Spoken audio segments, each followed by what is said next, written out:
Good morning. My name is Carol Rosin. In 1974, after being a sixth grade school teacher, I was introduced to the late Dr. Wernher von Braun in the U.S., the father of rocketry.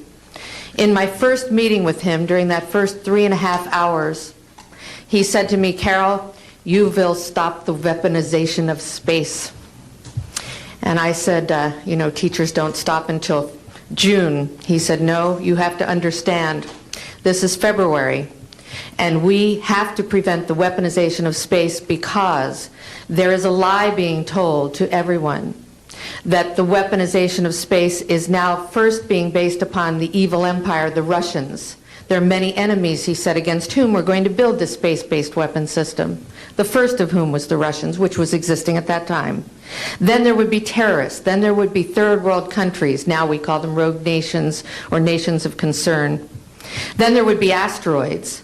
And then he would repeat to me over and over, "And the last card, the last card, the last card would be the extraterrestrial threat." Well, at the time, I kind of laughed when he said asteroids, and when he said extraterrestrials, I knew I wasn't going to deal with that subject. And now we hear on the news just today, this week, that they've slid in another enemy. Only this time we're going to protect our satellites. In other words, we have to have some reason to spend these trillions, to waste these dollars on a space-based weapon system, and they're all lies. This is a system, he told me, that would never protect anyone. Even back then, he talked about suitcase bombs. He talked about chemical, viral, bacterial, biological warfare, that these space-based weapons would never protect us against. And then he told me that, in fact, if you travel around the world, which I did after he died in 1977, I met with people in over 100 countries who were friends. They didn't want to build space-based weapons. I became a space and missile defense consultant, and I worked with people around the world. I became an advisor to the People's Republic of China. They don't want to build a space-based weapon system, and he told me back then that they didn't. He said, "Go to Russia. They're considered to be the enemy." I got on a plane by myself. When I got to Russia, I had a list of people that I had read out of the newspaper. Chernenko was in office then. He was the only one I didn't get a chance to meet. They introduced me to everyone when I got there. And when I got back, I said, "Oh my Lord, this man is telling the truth. There is no threat."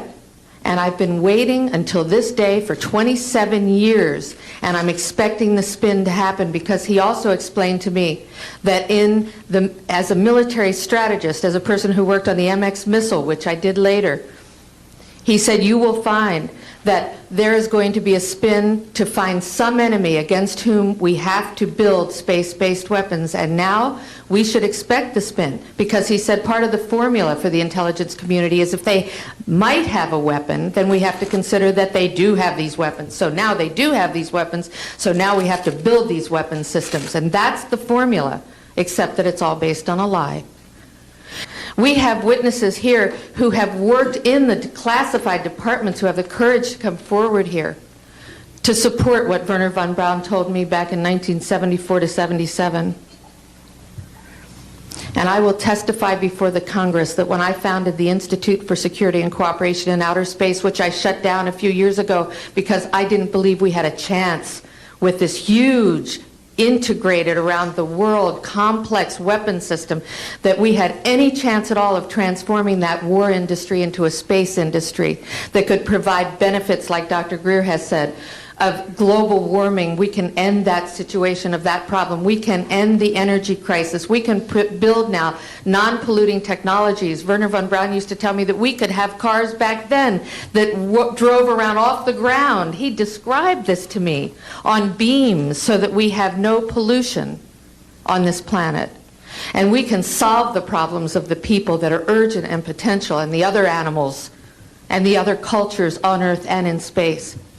And we can end the arms race without dislocating the industry jobs, without disrupting the economy, by transforming, Wernher von Braun told me, the war industry into a global cooperative space industry that will provide, he said, finally, more jobs and profits on this planet than during any hot or cold wartime, more products and services that can be applied directly to solving the problems of this planet.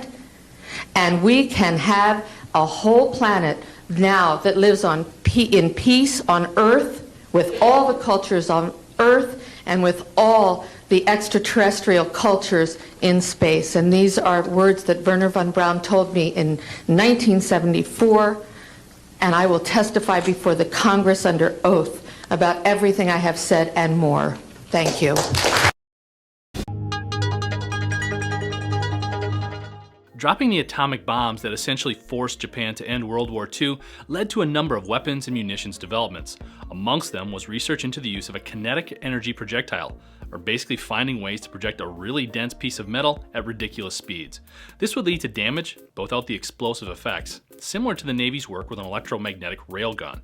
However, earlier iterations didn't focus on generating the velocity. Rather, basic physics would come into play by dropping it from really high in the sky. So imagine a 2,000-pound tungsten rod dropped from 1,000 miles above the Earth. Unlike a bullet, it would actually gain speed as it dropped, eventually hitting its target with power equivalent to an intercontinental ballistic missile, but without the mess of a nuclear weapon. The US actually used a variation of this tactic in Vietnam.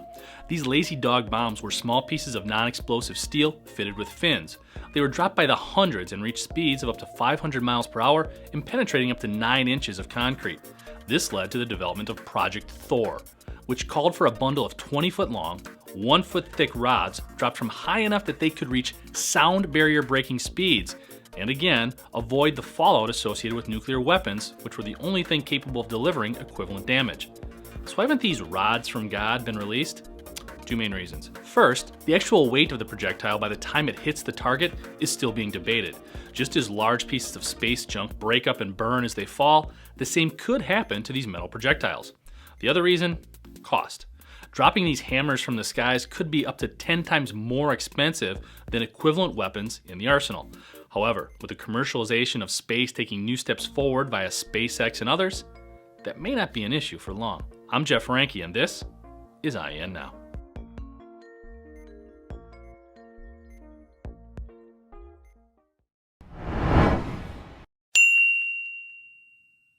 Launch authorization. 3, 2, 1, drop.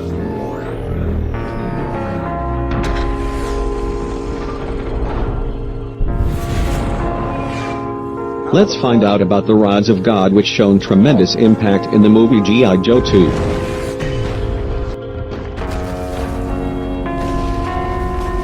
Rods of God is a new weapon being developed by U.S. Air Force that uses the kinetic energy.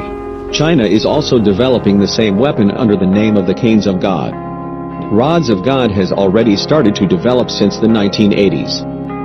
At the beginning, it was planned to drop about 100 tons of spheres, but with the problem of the cost of orbital placement due to its heavy weight, it was converted into a way of destroying ground targets by rapidly dropping thin depleted uranium or tungsten rods. It is a good strategy to reduce weight and increase speed by making it into a rod shape, because the kinetic energy is proportional to the weight and proportional to the square of the velocity. The choice of increasing the velocity is much more effective. Rods of God is planned to destroy a huge area by dropping 12 tungsten rods from an altitude of 1,000 kilometers. Rods of God is a terrifying weapon with many advantages. As it is dropped from a satellite, it can hit the target quickly around the world. Also, the tremendous speed of 11 kilometers per second makes it possible to strike anywhere on the Earth in just 15 minutes. And since there is no power source, it does not emit electromagnetic waves, so detection as well as interception is almost impossible. Rods of God is an environmentally friendly weapon. It may sound crazy, but it is an environmentally friendly weapon because it emits no radioactive contamination, unlike nuclear bomb. Even it gives fatal damage by vaporizing the surface of ground into a plasma state. And rods of God can be an effective strike weapon, since the bunker busters are becoming ineffective. Because more and more facilities such as command centers and weapons facilities are hiding deep within the ground bunkers. It is a fiction that Rods of God has the power of nuclear bomb. The idea is to drop a 10 tons of tungsten rod in the speed of 11 kilometers per second. The kinetic energy of an object with 10 tons and 11 kilometers per second is 605 gigajoules. The explosive energy of 1 ton of TNT is 4.184 gigajoules, so the kinetic energy of Rods of God is 144 tons of TNT. It is way less power than the nuclear bomb, which is 12,000 tons of TNT and used in Hiroshima. However, it has more destructive power than MOAB and ATBIP, known as the most powerful conventional bombs. But there are a lot of obstacles to be deployed. First, the cost of placing tens of tons of tungsten rods on orbit is very expensive. The cost of placing 1 kilogram object on orbit is about $50,000 US. The cost of only placing a 10 tons of tungsten rod to space is about $500 million US. 12 pieces cost $6 billion US. It is not efficient before the breakthrough of technological transition to space. The other obstacle is a violation of the Prohibition of Satellite Weaponization by Outer Space Treaty in 1967 and Strategic Arms Limitation Talks in 1977. The deployment of Rods of God is almost impossible due to those treaties. Personally, I hope for the development of medicine preventing hair loss rather than new weapons. Don't forget to like and subscribe. Gentlemen, welcome to a nuclear-free world. I want to direct your attention to live images of your homelands. Now, you're looking at an advanced weapons system we call Project Zeus. There are 7 Zeus satellites orbiting Earth. Each satellite contains 10 hollow platinum tubes filled with a tungsten rod. Zeus, satellite 1A, approaching London. Ordnance live and loaded. Awaiting drop authorization. Now, to direct the rod to its target, we don't launch it or fire it. We drop it.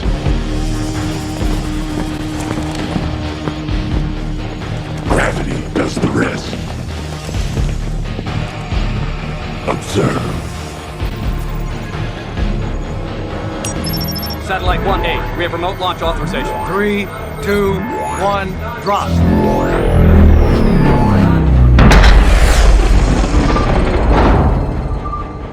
A rod touches down 8 times faster than a bullet, and with a force significantly greater than a nuclear warhead. None of the fallout. All of the fun.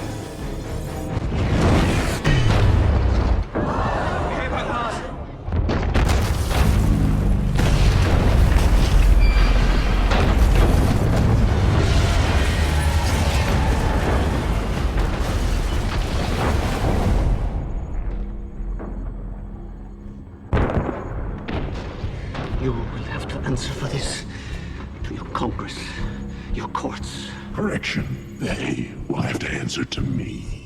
What is it you want? I want it all.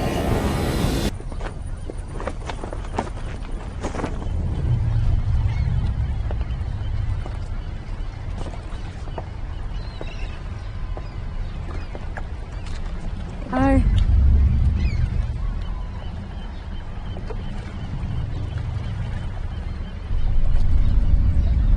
Does this mean that I'm kind of maybe forgiven?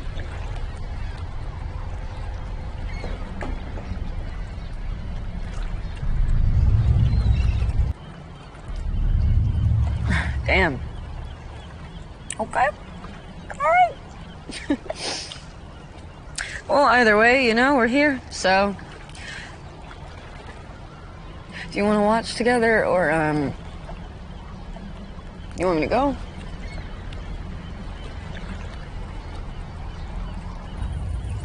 Well, looks like it's just you and me. It was cool while it lasted. Here's to what's next.